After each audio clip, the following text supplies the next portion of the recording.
Hello दोस्तों, हमारे YouTube channel पे आप सभी का दोबारा से स्वागत है। आज हम अपनी 12th की फिजिक्स का जो चैप्टर नंबर 1 वैद्युत आवेश तथा वैद्युत क्षेत्र, इस चैप्टर के इम्पोर्टेंट कुछ शॉर्ट नोट्स देखेंगे, इम्पोर्टेंट फार्मूला और वन लीनियर क्वेश्चन जो कि हमारे एग्ज़ाम CUT के लिए बहुत ही ज़्यादा इम्पोर्टेंट है। ठीक है, तो आज से ये सीरीज़ शुरू हो जाएगी जो अपने पूरे चैप्टरों के लिए शुरू होगी। ठीक है, तो आज के लिए चैप्टर 1 के लिए महत्वपूर्ण सूत्र व सिद्धांत देखते हैं। पहला अपने सिद्धांत आता है आवेश का क्वांटीकरण। ठीक है, ये मिलिकन के तेल बूंद प्रयोग से सिद्ध हुआ था कि Q बराबर N होता है। N बराबर नंबर ऑफ इलेक्ट्रॉन और E बराबर इलेक्ट्रॉन का चार्ज, जिसका मान होता है 1.6 × 10⁻⁻19। ठीक है, ये रहा E का वैल्यू दिया हुआ। उसके बाद हम देखेंगे दो बिंदुवत आवेशों के मध्य बल। ये अपने कूलाम का नियम है जो कि F बराबर K Q1 Q2 बटे R²। ठीक है, और K का मान होता है 9 × 10⁹ न्यूटन मीटर स्क्वायर बटे कूलाम स्क्वायर।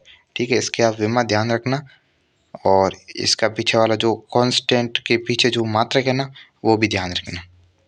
ठीक है, और इसे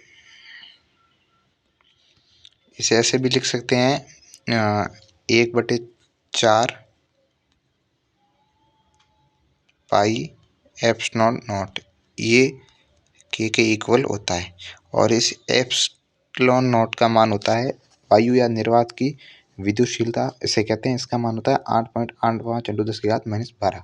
ठीक है, और इसका मात्रक होता है कूलाम स्क्वायर बटे न्यूटन मीटर स्क्वायर। तो ये बात जरूर ध्यान रखना। और परावैद्युत पदार्थ के दो बिंदुवत आवेशों के मध्य बल जो हवा में होता है उसका 1/ER गुना हो जाता है। ये बात भी ध्यान रखना, इसलिए हम R² के आगे ER लगा देते हैं। यह हमारा फॉर्मूला हो गया। एकल आवेश के कारण विद्युत क्षेत्र की तीव्रता इम्पोर्टेंट है KQ/R²। ठीक है, क्योंकि E बराबर होता है F/Q। तो एक Q को इसके बटे में भेज दोगे तो पीछे रह जाएगा KQ/R²। ठीक है, आगे देखते हैं।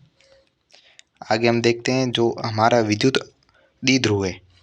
विद्युत द्विध्रुव किसे कहते हैं?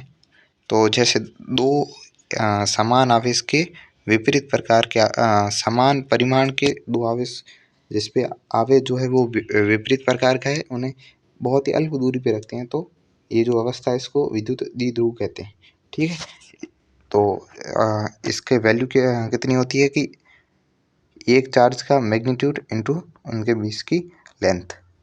ठीक है, ये वेक्टर क्वांटिटी है, इस बात का भी ध्यान रखना। विद्युत द्विध्रुव के अक्ष पर विद्युत क्षेत्र की तीव्रता 2kP/R³ और निरक्ष पे kP/R³। इसके आगे माइनस लगता है और ये दिशा के कारण लगता है। ठीक है, एक समान विद्युत क्षेत्र में किसी विद्युत द्विध्रुव पर लगने वाला बलागुण टॉ बराबर PE sin थीटा, और sin थीटा को हटाओगे तो क्रॉस लग जाएगा, यदि क्रॉस को हटाओगे तो sin थीटा लग जाएगा, एक ही बात है। आगे देखते हैं विद्युत फ्लक्स। फ्लक्स मतलब किसी बंद जो पृष्ठ होता है उससे गुजरने वाली बद्ध रेखाओं की संख्या को फ्लक्स कहते हैं, और ये फ्लक्स निकालने का सूत्र है phi बराबर E.ds का इंटीग्रेशन। E क्या है?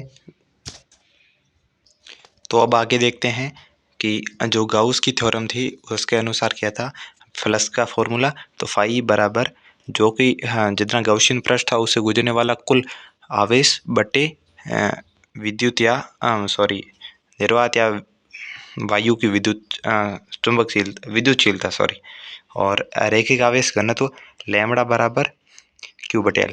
अब ये जो लैम्बडा है ना, इस लैम्बडा का विमा पूछ सकता है, इसका यूनिट पूछ सकता है आपके एग्जाम में, तो इसका ध्यान रखना। ठीक है, आगे पृष्ठीय आवेश घनत्व सिग्मा बराबर Q/A, और इसके बेसिकली अपनी ज़रूरत है नहीं, फिर भी देख लेना, इन दोनों में से सवाल है तो आ सकता है।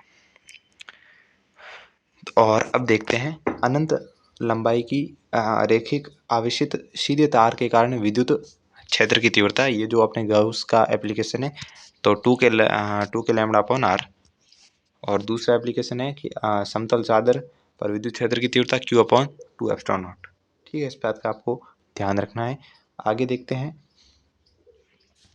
जो खोखला गोला है उसके r दूरी पर kq/r², उसकी सतह पर kq/r², और ये इम्पोर्टेंट है, उसकी भीतर जो विद्युत क्षेत्र की तीव्रता होती है वो शून्य होती है। ठीक है, क्योंकि उसके अंदर Q0 होता है, क्योंकि जो चार्ज होता है वो उसकी सरफेस पे फैल जाता है, उसके अंदर नहीं जाता। ठीक है, तो चलते हैं अगली स्लाइड पे और ये लास्ट वाली लाइन पर देते हैं जो अपने इसके तो जो अपने आवेशों के 3 गुणधर्म हैं वो अपन देख लेते हैं। पहला गुणधर्म तो अपने पहले फॉर्मूला सबसे पहले आ गया Q=Ne, वो भी तीसरा था गुणधर्म। और पहला गुणधर्म है कि जो विद्युत आवेश एक अदिश राशि है, क्योंकि यह बीजगणितीय योग नियम की पालना करती है। आवेशन की समस्त विधियों में आवेश संरक्षण के नियम की पालना होती है। ठीक है, और अब गुणधर्म देख, किसी वस्तु पर आवेश का कारण केवल एक इलेक्ट्रॉन का स्थानांतरण ही होता है। ठीक है, आवेशित होने की स्थिति में वस्तु का द्रव्यमान परिवर्तित भी होता है। ठीक है, कूलाम का नियम दो बिंदुवत आवेशों के मध्य बल का मान बताता है। दो विद्युत आवेशों के मध्य सर्वाधिक बल निर्वात में लगता है। ठीक है, ये विद्युतशीलता के कारण होता है, जो कि ε0 सर्वाधिक होती है।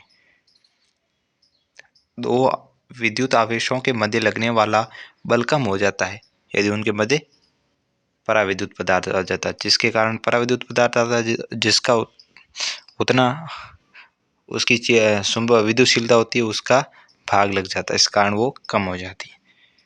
धातुओं का पराविद्युत अंक या आपेक्षिक विद्युतशीलता का मान अनंत होता है, ये इंपॉर्टेंट है, ध्यान रखना। प्रति एकांक धनावेश पर लगने वाला बल को विद्युत क्षेत्र की तीव्रता कहते हैं। ई का मैंने फॉर्मूला भी बता दिया।